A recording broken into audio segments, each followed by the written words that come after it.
না ঝর্ণা ঝর্ণা আরে এগুলো কি? হ্যাঁ এসব নিয়ে তুমি ভেতরে এসেছো কেন? তোমার কি মাথা ঠিক আছে? হ্যাঁ মাথা তো ঠিক আছে, কিন্তু এ কথা বলছো কেন ঝর্ণা? মা, আমি তোমাকে পরে ফোন করছি। আই, এগুলো কি? হ্যাঁ, হাঁস? জানো ঝর্ণা, জানো তো না হাঁস নয় কিন্তু একেবারে। যাও এক্ষুনি এগুলি বাইরে নিয়ে যাও। কি বলছো ঝর্ণা? আমি তো এসব তোমাকে দেখানোর জন্য এখানে নিয়ে এসেছি। শোনো ঝর্ণা, একেবারে খাঁটি দেশি হাঁস। খাঁটি দেশি হাঁস তুমি একেবারে ঘরের ভেতরে নিয়ে এসেছো, রান্নাঘর নেই তো। না মানে মানে মানে মানে করছো কেন? আর তোমার না আমাকে মার্কেটে নিয়ে যাওয়ার কথা? হ্যাঁ, তুমি তা না করে কি করেছো? হাঁস কিনতে চলে গেছো। তুমি জানো না আমি হাঁস খাই না, হাঁস আমার অ্যালার্জি আছে।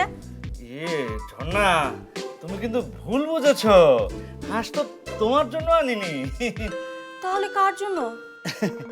আমার সচিব ম্যাডামের জন্য। সেটা কাল সকালেও আনা যেত না? তা যেত ঝর্ণা, কিন্তু তাতে আমার চাকরিটা চলে যাওয়ার খুব সম্ভাবনা ছিল। ওই সচিব ম্যাডামের খুব শখ হয়েছে, সকালবেলায় ওই আটা রুটির সঙ্গে হাঁসের মাংসের ঝোল দিয়ে তিনি খাবেন।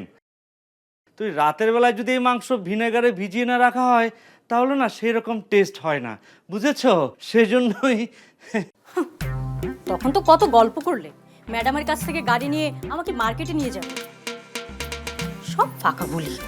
দেখো ঝর্ণা, ফাঁকা বুলি দেওয়ার মতো লোক এই খবিরউদ্দিন সরকার না।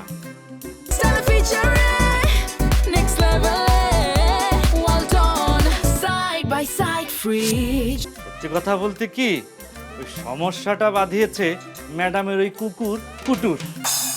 কিছুদিন ধরে ওর পেটটা ভালো যাচ্ছিল না, তাই ম্যাডামের গাড়িতে করে ওকে ডাক্তারের কাছে নিয়ে যাওয়া হয়েছে।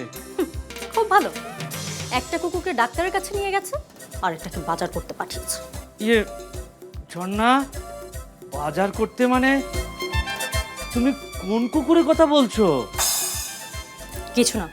ও, এই যে ঝর্ণা দেখো, হাঁস দুটো কেমন টলটল চোখে তাকিয়ে আছে।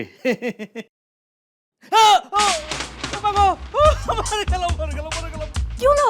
ও কি সাংঘাতিক কামড় বসিয়ে দিয়েছে। একদম ঠিক হচ্ছে, উচিত কাজ হচ্ছে।